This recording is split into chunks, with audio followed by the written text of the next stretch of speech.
Welcome back to the channel, guys. So today we are going to tear into the rear diff. We're going to do some 50k in the rear diff. We already did 500k in the center diff to distribute some more power evenly.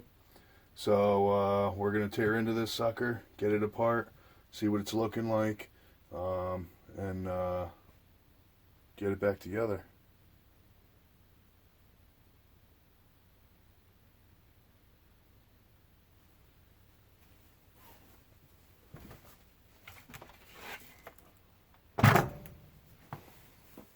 Let me grab something to throw this up on. We'll use the old trusty Traxxas Revo tire.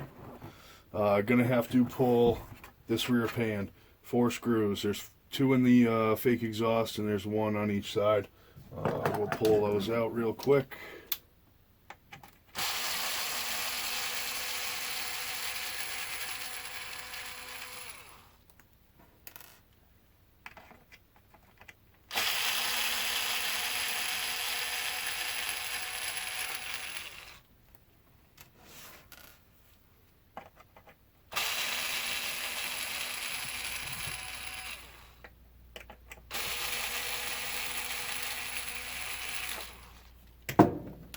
Alright, rear tail section will come off the diffuser, put that aside.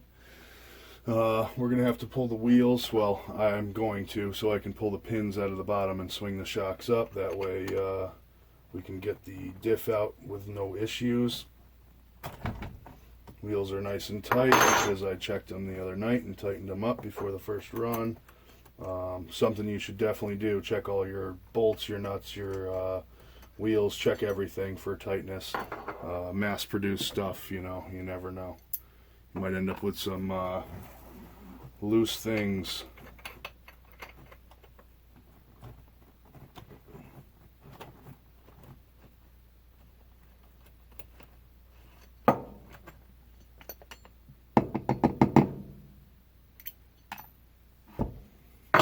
Alright, we got that off. We're going to pull the pins out of the lower part of the shocks. You don't have to take these screws all the way out. They will release the pins without being all the way out. And then we're just going to slide our pins out.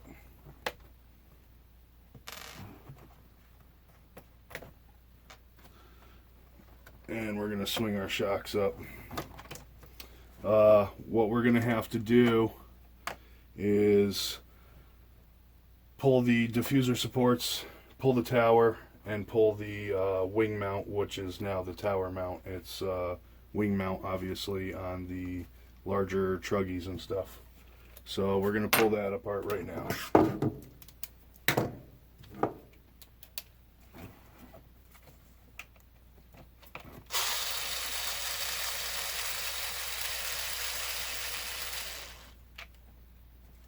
Two long bolts in the front section.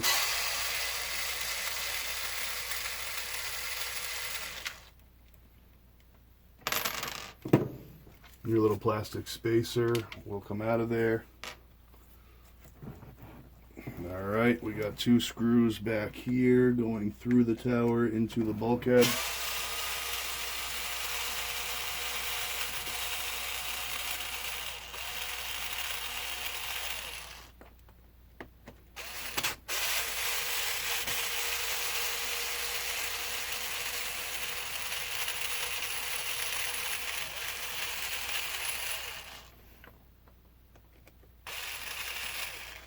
Alright, we got our assembly off. Throw that to the side. Now you're going to see, you know, we got these supports here. 2 screws in the bottom, 1 on each side, 1 in each support.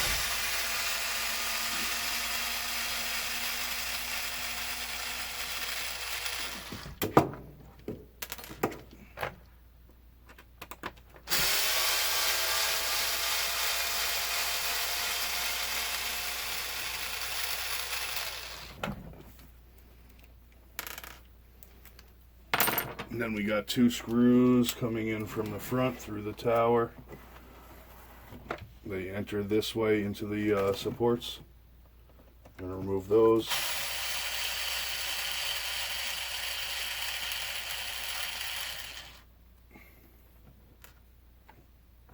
Support is removed. Get this other one out of here.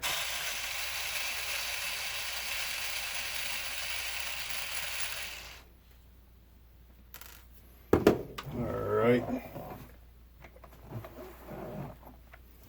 So now that we have our supports out, our tower out of the way, we have clear view to the diff. We are going to pull the sway bar ends. We're going to pop those. Obviously the easiest way would be with a ball joint pliers, a set of ball joint pliers. I use regular needle nose. If you do it correctly, you can do it without mangling the plastic up. We're going to pull the sway bar cover. These screws don't have to come out all the way. The cap is notched for the screws, so that doesn't have to, you don't have to pull the screws all the way. Get the sway bar out. I do really like these. These are nice sway bars. These might, a set of these might end up in the bash casts. We will see. So now we're there to our case. We are going to pull the 4 screws that hold the rear of the diff case on.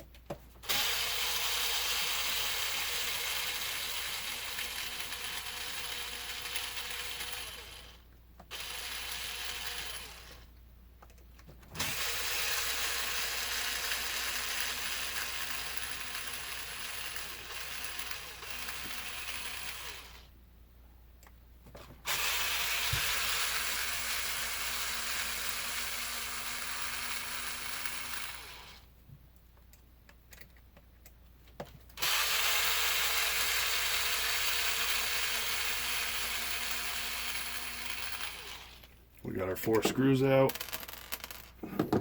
We're going to pinch and wiggle and the case will come out. So we have our case cap there, and we are going to roll our differential out.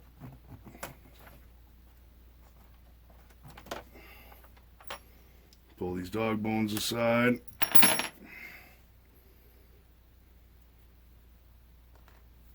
Let me wipe this diff off quick.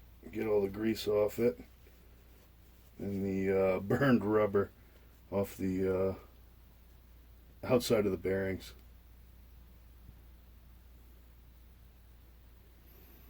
Alright, we got her cleaned up. There she is.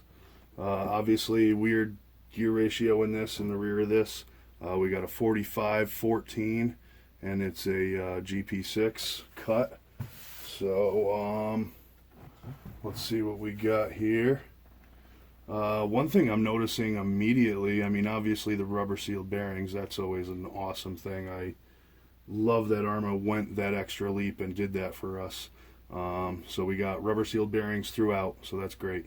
But one thing I'm noticing, there's no shim on this gear side, which is a little bit concerning, to be honest. I mean, I've done enough of these Arrma differentials to know that there usually needs to be shims to take the backlash out. I'll have to look at the diagram. I'm not sure if this is something that's just not included on these. Maybe it doesn't need them because of the small tire diameter. I'm not sure. We'll take a look at that. But I can tell you, I am shimming these diffs. Last thing I need is a ring and pinion failure. So we're going to get the backlash slop out of this.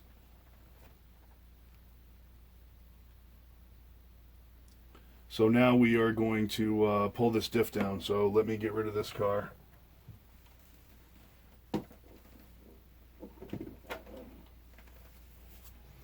And we are going to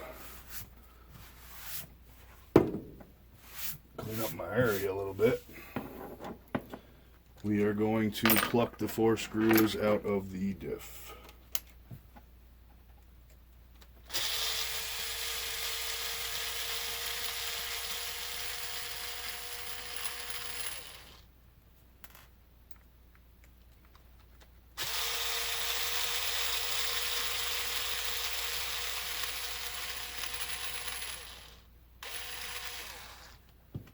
One thing I noticed is like that 10K is either absolutely whooped or there's barely anything in here, so we are going to see.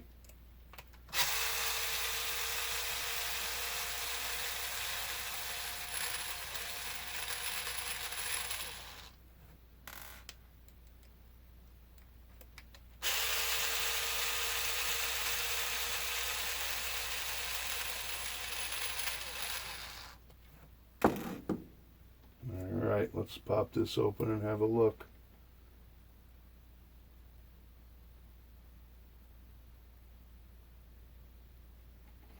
We do have fluid. It's definitely not the fullest of fluids. That would probably be why it feels so soft. So we are going to clean this out, and we are going to fill it with 50K. We are going to see if we can make this a little more stiff, a little less diffing out.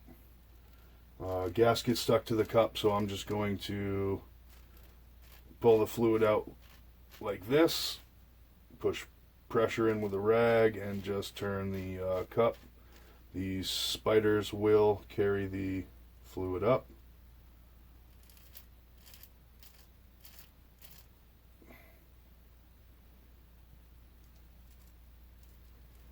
If you get super crazy and you really want to clean these out, oh, gasket fell off. We got a gasket off. That's good. That's not a bad thing.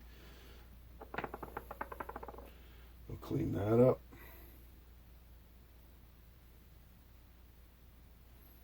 Gasket's nice and clean. Cup's nice and clean. You know, like I said, if you want to get real crazy, you can wash this out with alcohol, brake clean, all that stuff. I'm not going to get too fussy about it. I usually never do. I change the fluid so much, it's pretty crazy. We're using Traxxas 50K, and we're going to fill this baby up.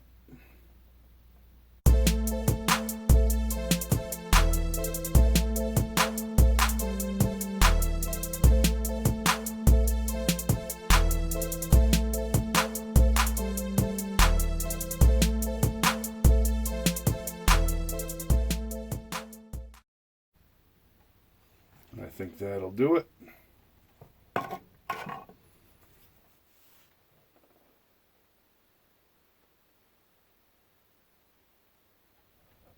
Luckily the 50K settles fairly quick. It's not like 500K where you're, you know, waiting 10-15 minutes for it to settle out.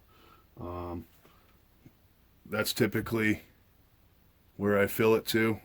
Probably not going to pick it up on camera, but just above that pin. You need some kind of headspace for this other sun gear. So now that we got that, we're going to throw this back together.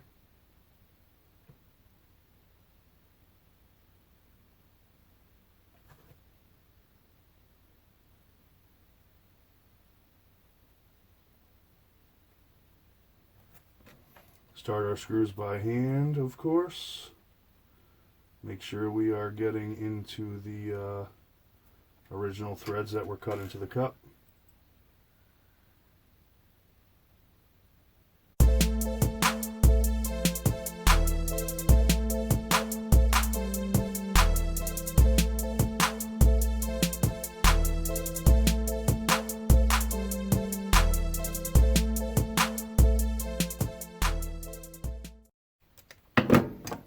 Go over them by hand. Make sure they're snugged up well and that gasket is seated. We don't want any internal leakage inside the diff housing. If it does, you'll notice it fairly quickly. It will start diffing out pretty hard in the that differential if it starts to leak. Alright, we got her all situated. So now that we have our diff built, we need to get our car back up here, the rig, and we will start the shimming process. Let me throw this to the side.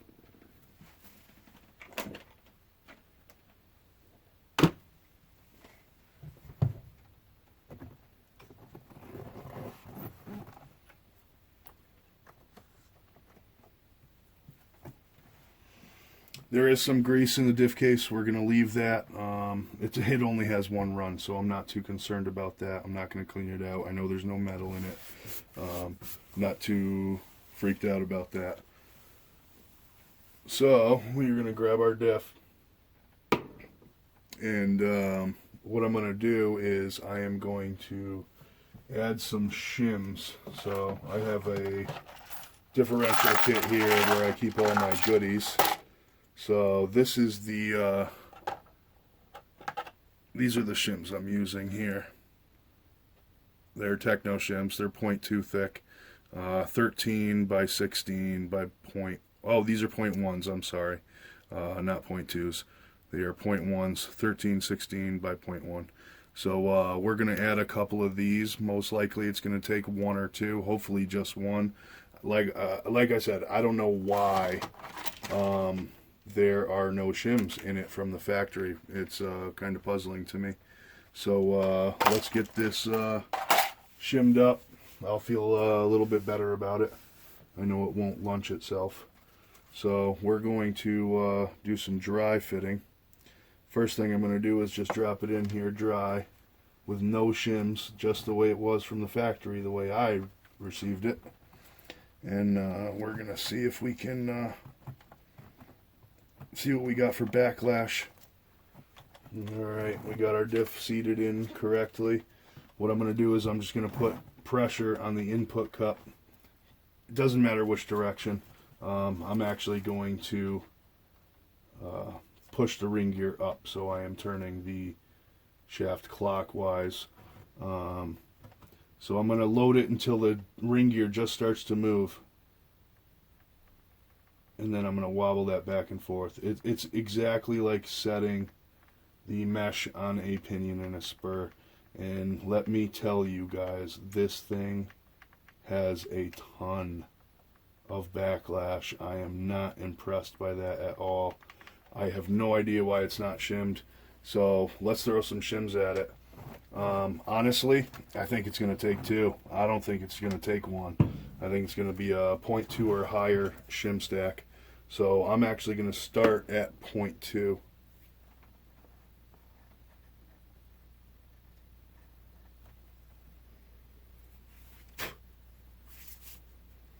So I have two shims here, and they're stacked on top of each other. We're going to slide them right over the cup on the gear side. We want to push that ring gear towards the pinion. So you want your shims on the gear side. We're going to roll this back in here. If you're careful, you can hold the shims with your thumb and finger and get them to roll down into the seat correctly. Last thing you want to do is bend the hell out of the shims. I mean, that's not going to do you any good, you know, in the long run. So just be conscious of that, and you know, take your time. So shim stacks in, everything seems copacetic. Obviously this is going to change when you bolt the cover on. It is going to get tighter. It's not going to get looser, it's going to get tighter. So I like to bring them right to before being tight, and then when you tighten your cap down, I mean, you know you're super close to being spot on. So same deal, let's check it again.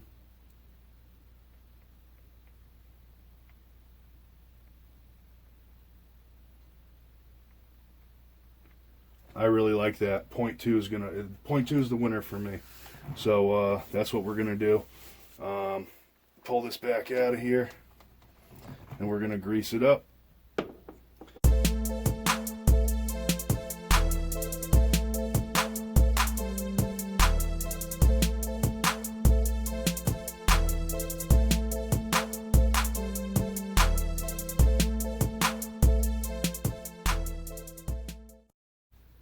Pack it in there good. Don't be afraid. I mean, a little bit of extra grease isn't a bad thing, but you start adding too much and this thing is going to start puking out of the bearings and everywhere. It will actually create pressure in the case, and it will hydraulic itself out wherever it can. So now that we got our ring gear all nice and greased up, we are going to throw this sucker back in the housing. Again, being very careful to not bend the shims. Like I said, I don't know what happened at the factory, but I'm shimming it. It makes me feel better about it. I know, you know, I've done enough of the 6S truggy stuff, Outcast, Typhons, I mean, all that stuff, to know better than to not shim them.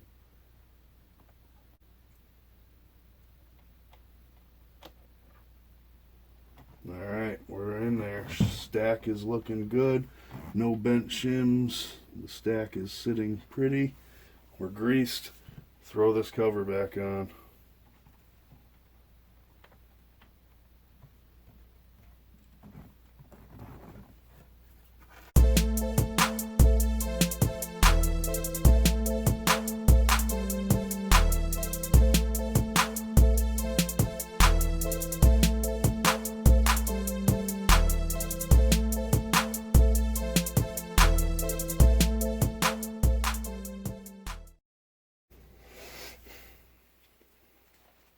Alright, so we're just feeling it out.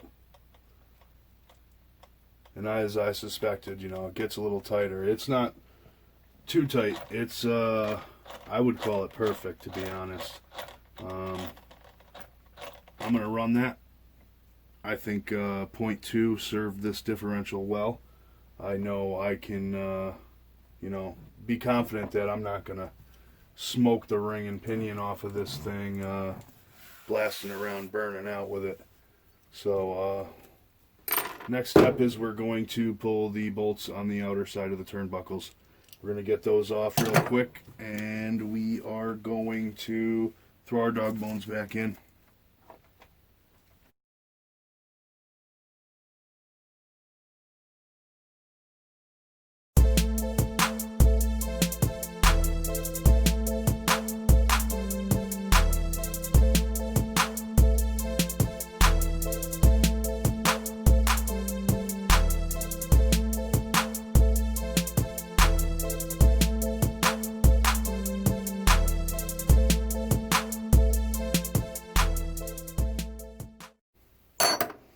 We are going to install our shocks back into our bores, put our pins back in.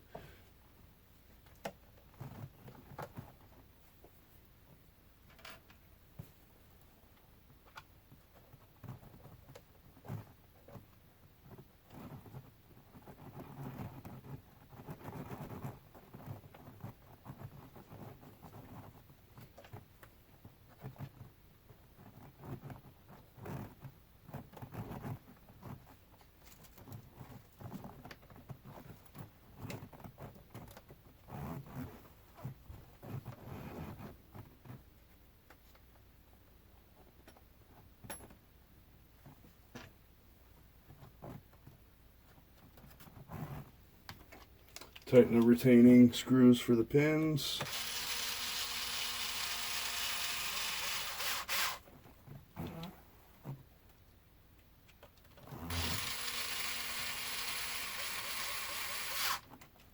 I'm going to throw the sway bar back in.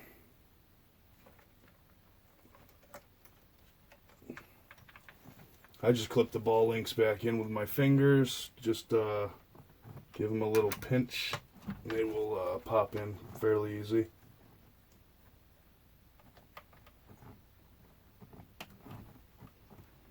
Sway bar retainer. Again, it's slotted. We're going to tighten those fasteners.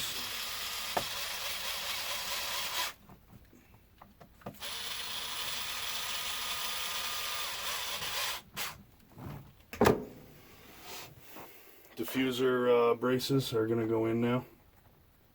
So we got one on each side, obviously. And they're retained with these large pan head or taper head screws. We'll put the two bottom ones in first.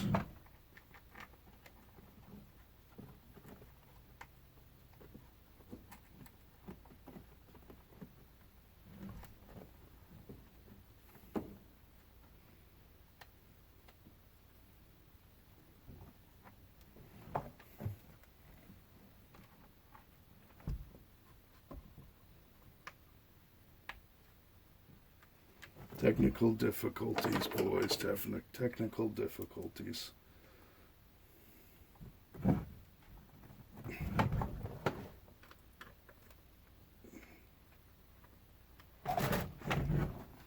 Alright, we got those started. We're going to cinch those up. Snug them right up.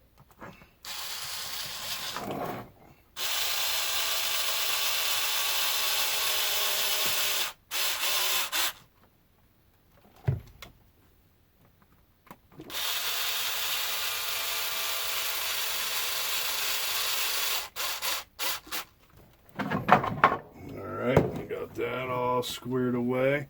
We got 2 bolts coming in through the tower.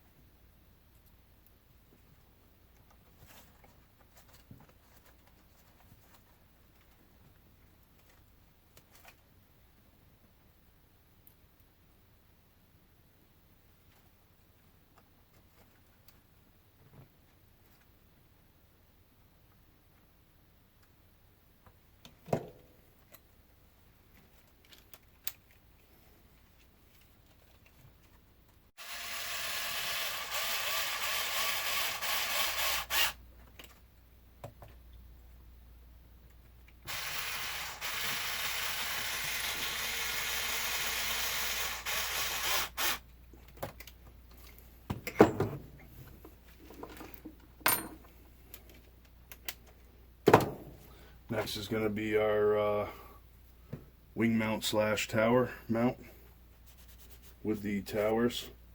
Wipe some of this burnt rubber off. Stuff is just literally caked everywhere. We're going to throw this back on here.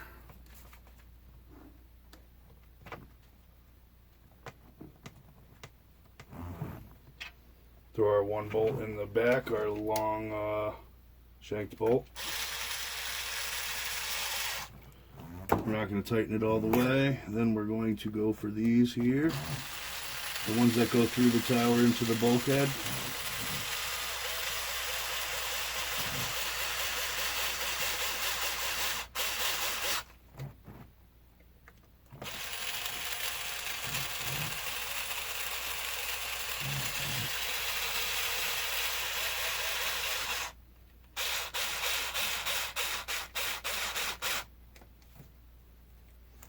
And then we have our spacer and our bolt for our center brace.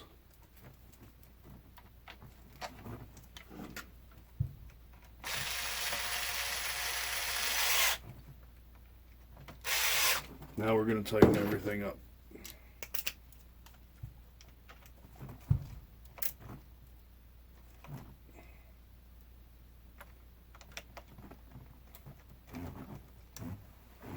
Make sure everything is good and snug by hand. Obviously not over tightened. We don't want to strip anything. Beautiful.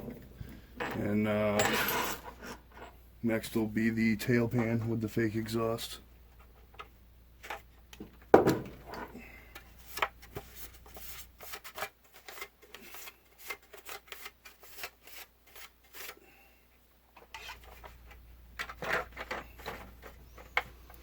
Throw this section back in. I'm going to start by putting the screws in the fake exhaust section.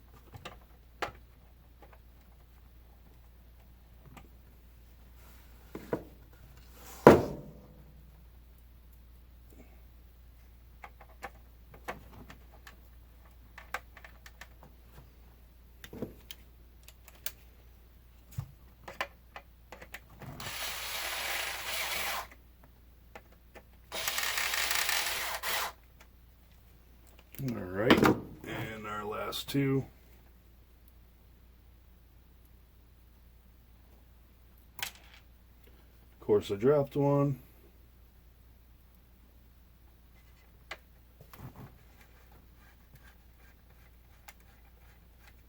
Got that one started. Let's grab the screw out of here that I dropped.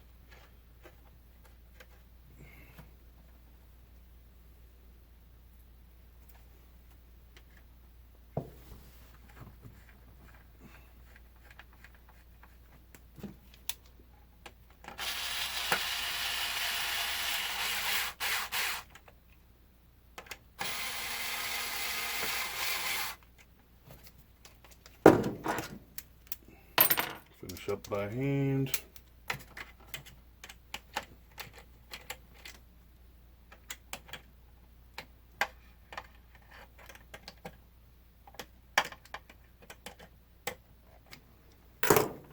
All right, let's throw some tires on this thing.